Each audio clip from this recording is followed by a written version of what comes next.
ये भूतिया खूनी कहानी रेगिस्तान के एक मौत का कुआं की है, जहां केवल पानी की एक बूंद की तलाश में कई जिंदा इंसान दफन हो गए। दरअसल शहर से कई किलोमीटर दूर एक वीरान रेगिस्तान था। रेगिस्तान के आसपास कुछ ऐसे रहस्यमय जगह थी जहां खनिज पाए जाने के संकेत मिले थे, जिसकी लालच में कई लोग उस रेगिस्तान में जाने की कोशिश करते थे और रेगिस्तान की रेत में कहीं खो जाते थे। हालांकि कुछ लोगों का अनुभव वहां से वापस आने का भी था, लेकिन वह रेगिस्तान के ज्यादा अंदर तक प्रवेश नहीं कर पाए थे, इसलिए उनकी किस्मत अच्छी थी। ऐसे ही एक व्यक्ति जिसका नाम कृपाल सिंह था। दरअसल वह ऊंट से रेत के रास्ते सामान ढोने का काम करता था। एक दिन गलती से वह भटक कर मौत के रेगिस्तान के करीब पहुंच जाता है, लेकिन उसका ऊंट आगे नहीं बढ़ता और वह वापस लौट आता है। कृपाल सिंह ने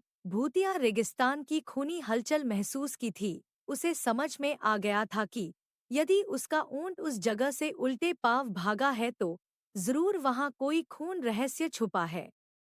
रेगिस्तान में एक सोलर प्लांट लगने वाला था, जिसके लिए उसी रहस्यमय रेगिस्तान में सर्वे टीम रिसर्च करने पहुंचती है। रिसर्च टीम को पता लगाना है कि रेगिस्तान के किस हिस्से में सबसे ज्यादा तेज सूरज की रोशनी आती है, क्योंकि उसी की किरणों की मदद से विद्युत उत्पादन किया जा सकता था। रिसर्च टीम स्पेशल गाड़ी से रेगिस्तान में पेट्रोलिंग करने लगती है। रेत में गाड़ी की गति कम होती है, इसलिए वह धीरे धीरे ही रेगिस्तान का तापमान नापते हुए बढ़ते जाते हैं।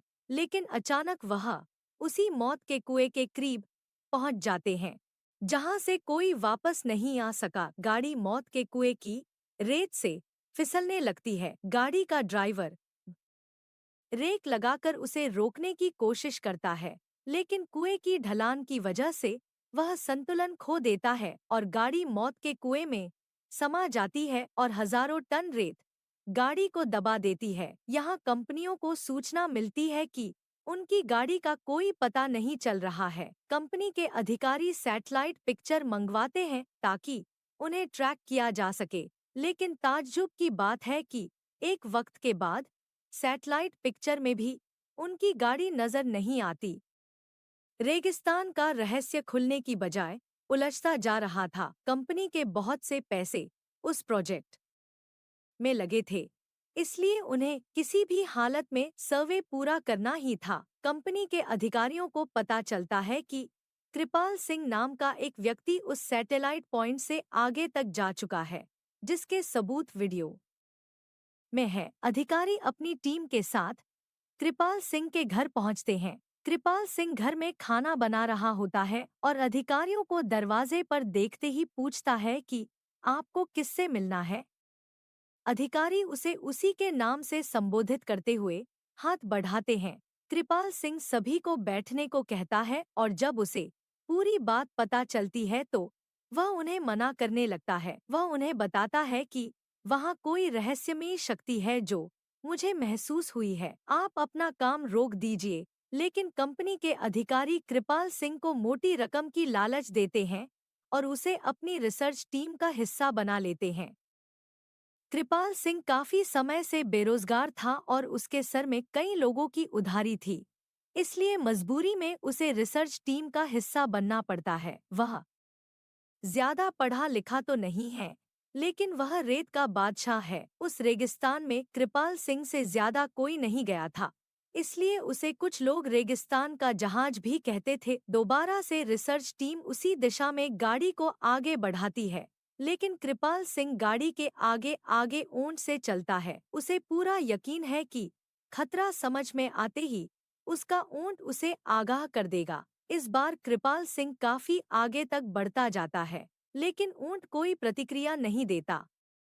कृपाल सिंह को संदेह होने लगता है कि कहीं ऐसा तो नहीं कि इस बार ऊंट को पता ही नहीं चल रहा हो कि आगे खतरा है। कृपाल सिंह के पीछे रिसर्च टीम की गाड़ी बढ़ रही होती है। अचानक गाड़ी की गति तेज होने लगती है और वह फिसलते हुए कृपाल सिंह बगल से आगे निकल जाती है। उन्हें समझ नहीं आता कि गाड़ी की गति अपने आप तेज कैसे हो रही है। धीरे धीरे उनकी गाड़ी कुएं की रेत में चली जाती है।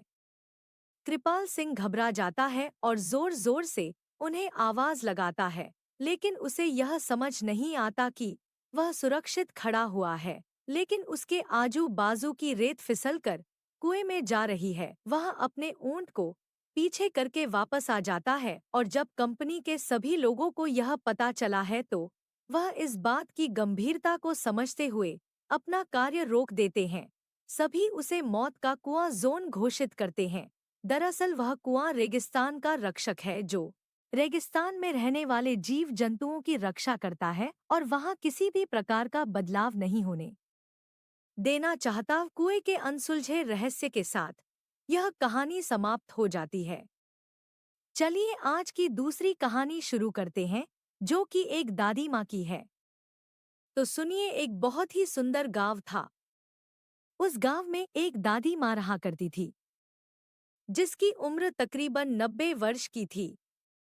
गांव के सारे बच्चे रोज उसे कहानी सुनने की जिद किया करते थे और वह सभी बच्चों को साथ में बैठाकर तरह तरह की कहानियां सुनाया करती थी।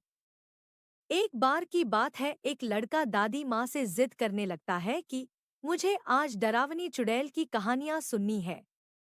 लेकिन दादी माँ उन बच्चों को तो भूत की कहानी नहीं सुनाना चाहती। उन्हें लगता है कहीं बच्चों के मन में डर न भर जाए। लेकिन सभी बच्चे दादी माँ से जिद करने लगते हैं।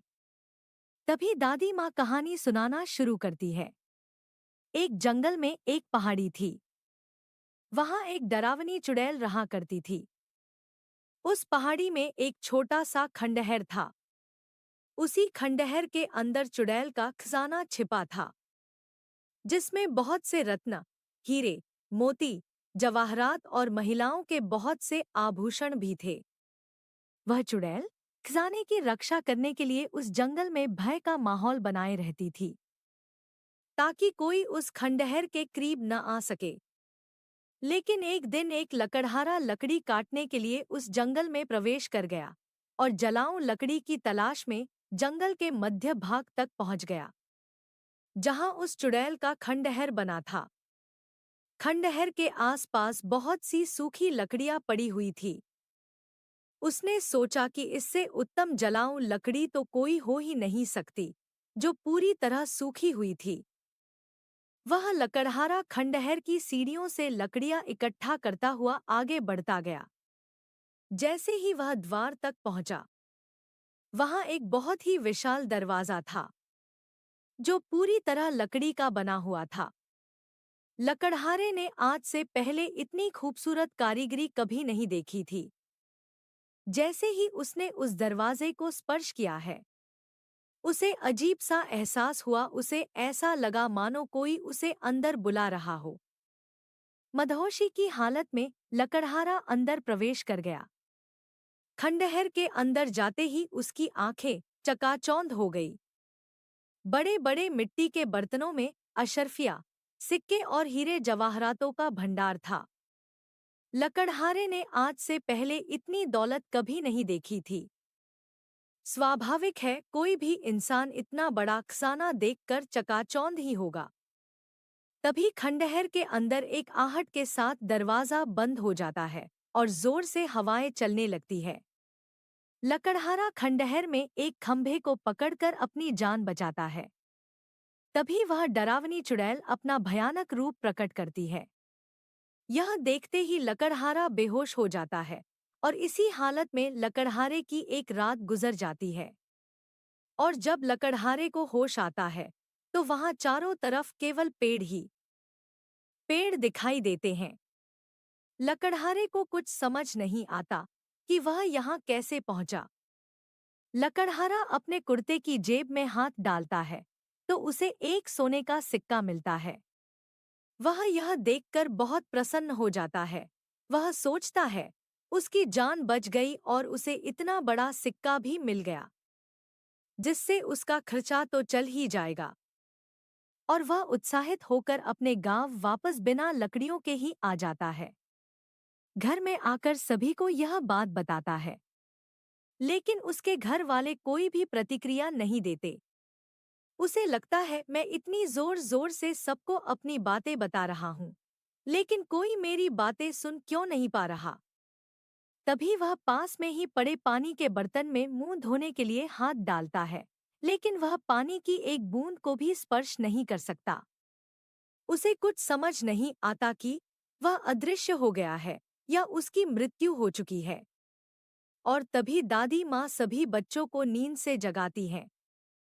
दरअसल कहानी सुनते सुनते सभी बच्चों को नींद आ चुकी थी, और जैसे ही सभी बच्चों की आंख खुलती है तो सभी बच्चों के हाथ में एक एक सोने के सिक्के होते हैं। और वह बच्चा जिसने दादी माँ से कहानी सुनने की जिद की थी, वह गायब हो चुका होता है। दादी माँ चारों तरफ उसकी तलाश करती है, लेकिन वह कहीं नहीं दिखाई देता। सभी बच्चे सोचते हैं आखिर वो गया कहाँ। वह बच्चा रहस्यमय लड़का बनकर रह जाता है।